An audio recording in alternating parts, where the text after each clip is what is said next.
National institute of computer studies মানে NICS ওরা সম্প্রতি ২০ বছর পূর্তি উদযাপন করল। হ্যাঁ। তো সেই অনুষ্ঠানের একটা বক্তব্যের কিছু অংশ আমরা পেয়েছি। আজ আমরা একটু দেখার চেষ্টা করব এই প্রতিষ্ঠানের ২০ বছরের পথ চলা, তাদের সাফল্য আর ভবিষ্যতের জন্য কি ভাবছে তারা। মানে এই উৎস থেকে তাদের ভাবনা চিন্তাটা ঠিক কেমন সেটা একটু বোঝার চেষ্টা আর কি। হ্যাঁ, ২০ বছর তো একটা লম্বা সময়। একদম। আর উৎসটা যেহেতু একটা উদযাপন অনুষ্ঠানের, তাই স্বাভাবিকভাবেই বেশ পজিটিভ একটা সুর আছে। কিন্তু দেখুন, একটা কম্পিউটার শিক্ষা প্রতিষ্ঠানের জন্য ২০ বছর টিকে থাকা, বিশেষ করে টেকনোলজির জগতে, এটা কিন্তু বিরাট ব্যাপার, তাই না? অবশ্যই, কারণ সবকিছু এত দ্রুত বদলায় এখানে। ঠিক। ২০ বছর আগেকার কম্পিউটার শিক্ষা আর আজকেরটা তো মানে অনেক তফাৎ। এই সময়ে তারা নিজেদের কিভাবে টিকিয়ে রাখলো আর সামনে কি করতে চায়, সেটাই আসলে দেখার বিষয়।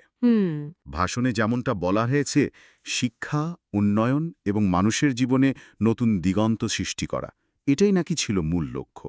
আচ্ছা, কম্পিউটার শিক্ষার মাধ্যমে এই লক্ষ্যগুলো কি আদৌ অর্জন করা সম্ভব? মানে কতটা সম্ভব? আসুন, এটা দিয়েই শুরু করি। দেখুন, ২০ বছর সময়টা মানে যে কোনো প্রতিষ্ঠানের জন্যই খুব গুরুত্বপূর্ণ। কিন্তু এই প্রযুক্তি শিক্ষার ক্ষেত্রে এর তাৎপর্যটা আমার মনে হয় আরও বেশি। কারণটা তো আপনি বললেনই, গত ২০ বছরে প্রযুক্তি যেভাবে এগিয়েছে, তাতে টিকে থাকতে হলে প্রতিষ্ঠানগুলোকে তো ক্রমাগত নিজেদের বদলাতে হয়েছে। হ্যাঁ, যেমন ধরুন ২০ বছর আগে হয়তো ইন্টারনেট অতটা সহজলভ্য ছিল না আজকের মতো, তাই না? ঠিক। বা ধরুন মোবাইল কম্পিউটিং, AI এসব নিয়ে তো এত চর্চা ছিল না। তো NICS যদি এই সময় দাঁড়িয়ে নিজেদের সফল বলছে, তার মানে নিশ্চয়ই তারা এই পরিবর্তনগুলোর সাথে মানিয়ে নিতে পেরেছে। মানিয়ে নিতে পেরেছে।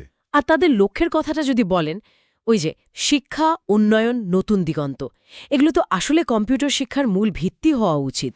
আচ্ছা। শিক্ষা মানে তো শুধু কয়েকটা টুলস বা ল্যাঙ্গুয়েজ শেখানো নয়, তাই না? আসল হলো সমস্যার সমাধানের ক্ষমতা তৈরি করা। ঠিক। উন্নয়ন মানে শুধু নিজের ক্যারিয়ার নয়, সমাজের প্রয়োজনটাও মেটানো। আর নতুন দিগন্ত সৃষ্টি মানে হলো নতুন কিছু ভাবা, উদ্ভাবনী চিন্তা করতে শেখানো, যেটা শিক্ষার্থীদের শুধু চাকরি খুঁজবে না, চাকরি তৈরিও করতে পারে। ইন্টারেস্টিং। উৎসে যে বলা হয়েছে প্রতিষ্ঠানটি মানুষের জীবনে গভীর প্রভাব ফেলেছে, সেটা সম্ভবত এই সমন্বিত শিক্ষার মাধ্যমেই তারা করতে চেয়েছে। মানে এটা শুধু একটা ট্রেনিং সেন্টার নয়, একটা সামগ্রিক শিক্ষা প্রতিষ্ঠান হওয়ার চেষ্টা আর কি। হ্যাঁ, এটা ঠিক।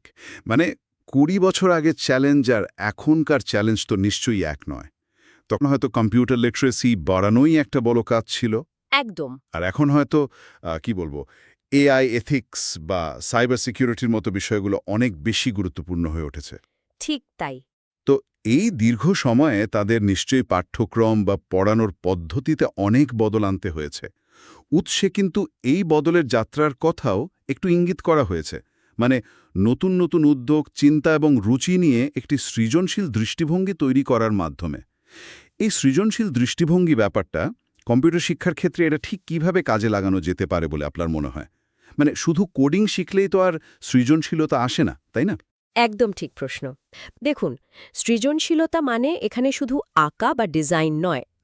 ঠিক, কম্পিউটার সায়েন্সের ক্ষেত্রে সৃজনশীলতা হলো গতানুগতিক ধারার বাইরে গিয়ে কোনো সমস্যার সমাধান খোঁজা। আচ্ছা। নতুন অ্যালগোরিদম ভাবা, ডেটা ব্যবহারের নতুন নতুন পথ বের করা, বা ধরুন খুব সহজ ইউজার ফ্রেন্ডলি ইন্টারফেস ডিজাইন করা, এগুলো সবই সৃজনশীলতার অংশ।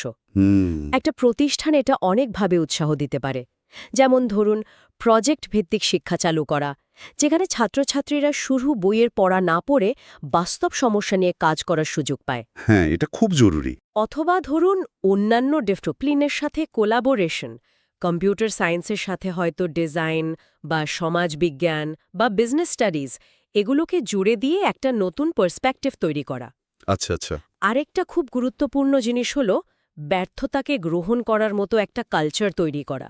মানে নতুন কিছু চেষ্টা করতে গিয়ে ভুল হতেই পারে, সেটাকে শেখার অংশ হিসেবে দেখা, শাস্তি হিসেবে নয়।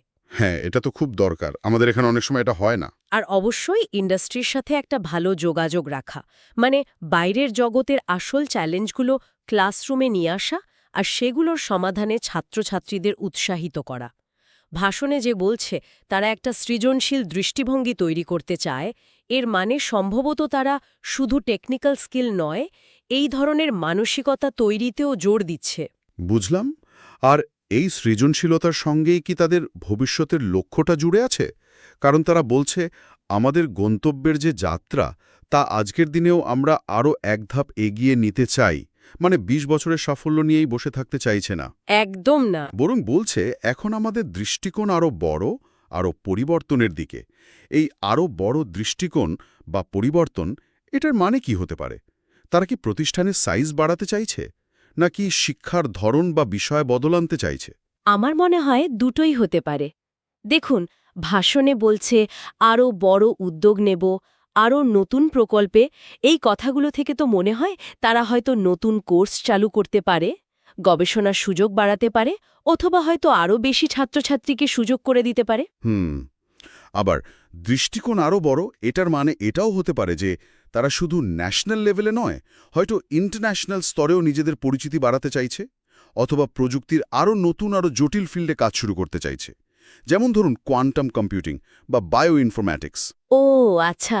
আসলে গুরুত্বপূর্ণ বিষয় হলো তারা যে পরিবর্তনকে গ্রহণ করতে প্রস্তুত সেটা বোঝা যাচ্ছে। প্রযুক্তি শিক্ষা প্রতিষ্ঠানগুলোর জন্য এটা কিন্তু অপরিহার্য একটা গুণ। হ্যাঁ, তা তো বটেই। আজ যেটা সবচেয়ে নতুন প্রযুক্তি, ৫ বছর পরে সেটাই হয়তো পুরনো হয়ে যাবে। তাই ক্রমাগত নিজেদের আপগ্রেড করার মানসিকতা আর পরিকল্পনা থাকাটা, এটাই তাদের লম্বা সময় ধরে সফল থাকার চাবিকাঠি হতে পারে। এই যে তারা বলছে আরও এক ধাপ এগিয়ে নিতে চাই, এটা আসলে সেই কন্টিনিউয়াস ইমপ্রুভমেন্টের দিকেই ইঙ্গিত করছে। তারা সম্ভবত বুঝতে পারছে যে অতীতের সাফল্য কিন্তু ভবিষ্যতের গ্যারেন্টি দেয় না। ভবিষ্যতের জন্য নতুন করে তৈরি হতে হয় সবসময়। ঠিক। আর এই ভবিষ্যতের প্রস্তুতির মধ্যেই একটা খুব ইন্টারেস্টিং দিক উঠে এসেছে ভাষণের পরের অংশে। সেখানে বলা হয়েছে নতুন উদ্যোগ বা প্রকল্পে নাকি ছাত্রদের শিক্ষা, উৎসাহ এবং সামাজিক দায়িত্ব বৃদ্ধি পাবে। আচ্ছা, শিক্ষা বা উৎসাহ বাড়ানোর কথা তো স্বাভাবিক, কিন্তু একটা টেকনিক্যাল ইনস্টিটিউট যখন সামাজিক দায়িত্ব বৃদ্ধির কথা বলে, সেটার বিশেষত্বটা কোথায়? মানে প্রযুক্তি আর সামাজিক দায়িত্ব, এই দুটোকে তারা কিভাবে মেলাতে চাইছে? দেখুন, এটা কিন্তু খুব সময়োপযোগী আর একটা পরিণত চিন্তারই প্রতিফলন। আজকের দিনে প্রযুক্তির প্রভাব তো সমাজের সবখানেই, তাই না? অর্থনীতি, রাজনীতি, সংস্কৃতি, আমাদের রোজকার জীবন সবকিছুতেই। হ্যাঁ, একদম। তো যারাই প্রযুক্তি তৈরি করছে বা ব্যবহার করছে, তাদের সমাজের প্রতি একটা দায়িত্ববোধ থাকাটা খুব জরুরি হয়ে পড়েছে। শুধু কোড লিখতে পারা বা সিস্টেম ডিজাইন করতে পারাই তো যথেষ্ট নয়। সেই কোড বা সিস্টেমের সামাজিক প্রভাবটা কি হবে, সেটাও তো বুঝতে হবে। ঠিক বলেছেন। যেমন ধরুন এই আর্টিফিশিয়াল ইন্টেলিজেন্সের ব্যবহার, এটা একদিকে যেমন অনেক সমস্যার সমাধান করছে, হ্যাঁ, তেমনি অন্যদিকে চাকরি চলে যাওয়া বা ধরুন ডেটা প্রাইভেসি নষ্ট হওয়া, এমনকি সমাজে বিভেদ বা বৈষম্য তৈরি করারও কারণ হতে পারে। একজন কম্পিউটার প্রফেশনালের কি এই দিকগুলো নিয়ে ভাবা উচিত নয়? অবশ্যই উচিত, একদম উচিত। সামাজিক দায়িত্ব বৃদ্ধি বলতে এনআইসিএস সম্ভবত এই বিষয়গুলোকেই মিন করছে। হতে পারে তারা এমন প্রজেক্টে জোর দেবে যেগুলো সমাজের পিছিয়ে পড়া অংশের উপকারে লাগে। ধরুন কৃষিতে প্রযুক্তির ব্যবহার, বা হেলথ কেয়ারে ডিজিটাল সলিউশন, অথবা সবার জন্য শিক্ষার সুযোগ তৈরি করা, এই ধরনের কিছু। আচ্ছা। অথবা এটাও হতে পারে তারা হয়তো এথিক্যাল হ্যাকিং, ডেটা প্রাইভেসি আইন, পরিবেশ বান্ধব প্রযুক্তি, যেটাকে গ্রিন কম্পিউটিং বলে, বা ধরুন প্রযুক্তির নৈতিক ব্যবহার, এইসব নিয়ে কোর্স বা ওয়ার্কশপ চালু করবে। ওহ, ইন্টারেস্টিং। এর মাধ্যমে ছাত্রছাত্রীরা বুঝবে যে তাদের তৈরি করা প্রযুক্তির একটা সামাজিক এবং নৈতিক দিকও আছে, শুধু টেকনিক্যাল নয়। তার মানে তারা শুধু টেকনিশিয়ান তৈরি করতে চাইছে না, বরং কিছুটা টেকনো সোশ্যাল লিডার গোছের কিছু তৈরি করতে চাইছে, যারা টেকনোলজি যেমন বুঝবে তেমনি সমাজটাকেও বুঝবে। হ্যাঁ, কিছুটা সেরকমই ভাবা যেতে পারে। যখন তারা বলছে যে এই প্রচেষ্টা আমাদের পৃথিবীকে আরও শ্রেষ্ঠ করতে সাহায্য করবে, তখন সেটা হয়তো শুধু কথার কথা নয়। যদি ছাত্রছাত্রীরা তাদের টেকনিক্যাল জ্ঞান ব্যবহার করে সামাজিক সমস্যার বাস্তবসম্মত সমাধান বের করতে পারে তাহলে তো সেটা সত্যিই পৃথিবীকে কিছুটা হলেও ভালো করার একটা চেষ্টা, তাই না? হ্যাঁ, তা তো বটেই। আর এটা তাদের সেই প্রথম দিকের লক্ষ্যের মানুষের জীবনে গভীর প্রভাব ফেলা একটা আরও বড় আরও আধুনিক ব্যাখ্যা বলা যেতে পারে। ২০ বছর আগে হয়তো প্রভাব ফেলার মানে ছিল কাউকে কম্পিউটার শিখিয়ে একটা চাকরির যোগ্য করে তোলা। আজ সেটার সাথে যুক্ত হয়েছে সমাজ পরিবর্তনেও একটা ভূমিকা রাখা। তাহলে যদি পুরো ব্যাপারটা একসাথে দেখি, এনআইসিএস তাদের ২০ বছরের যাত্রাকে সেলিব্রেট করছে, যেখানে তারা শিক্ষা আর উন্নয়নের মাধ্যমে মানুষের জীবনে প্রভাব ফেলার চেষ্টা করেছে, কিন্তু তারা অতীতে আটকে থাকতে চাইছে না। একদমই না। ভবিষ্যতের জন্য তাদের লক্ষ্য আরও বড়, নতুন উদ্যোগ, সৃজনশীলতার উপর জোর দেওয়া, আর সবচেয়ে গুরুত্বপূর্ণভাবে ছাত্রছাত্রীদের মধ্যে সামাজিক দায়বদ্ধতা বাড়ানো। এই প্রতিষ্ঠা দিবসটা তাদের জন্য শুধু স্মৃতিচারণ নয়, বরং ভবিষ্যতের দিকে একটা নতুন পদক্ষেপ। একদম। ভাষণের মূল সুরটা কিন্তু এটাই, উদযাপন আর আত্মদর্শন দুটোই একসাথে আছে। তারা একদিকে যেমন তাদের অর্জনগুলো তুলে ধরছে, আমাদের ২০ বছরের সফলতা, তেমনি অন্যদিকে ভবিষ্যতের চ্যালেঞ্জ আর সুযোগগুলোর জন্য নিজেদের প্রস্তুত করছে, আমাদের দৃষ্টিকোণ আরও বড়, আরও পরিবর্তনের দিকে। এখানে একটা পরিণত মনস্কতার ছাপ কিন্তু পাওয়া যায়।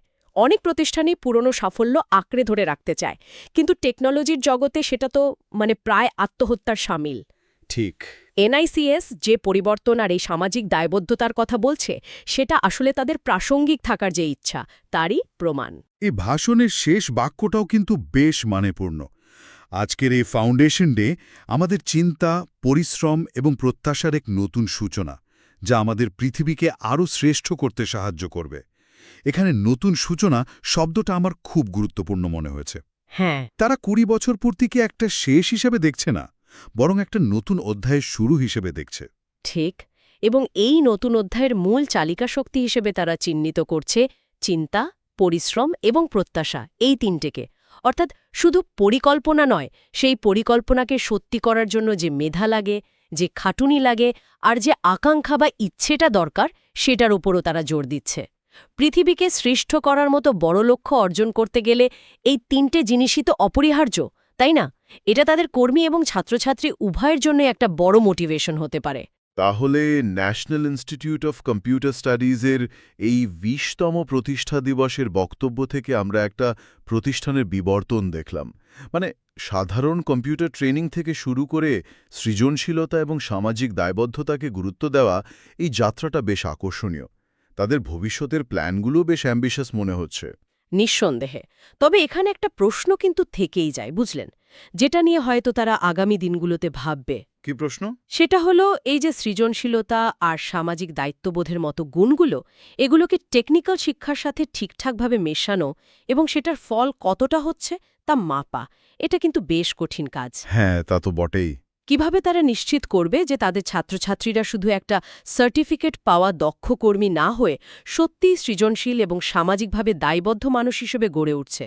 এই ভারসাম্যটা রক্ষা করা, এটাই হয়তো তাদের আগামী ২০ বছরের সবচেয়ে বড় চ্যালেঞ্জ হবে। খুব প্রাসঙ্গিক একটা ভাবনা। এই উৎসটা আমাদের একটা প্রতিষ্ঠানের সাফল্য আর স্বপ্নের কথা জানালো, কিন্তু সেই স্বপ্ন বাস্তবায়নের পথটা কতটা মসৃণ হবে সেটা তো সময়ই বলবে। এখানেই তাহলে আজকের আলোচনা শেষ করছি।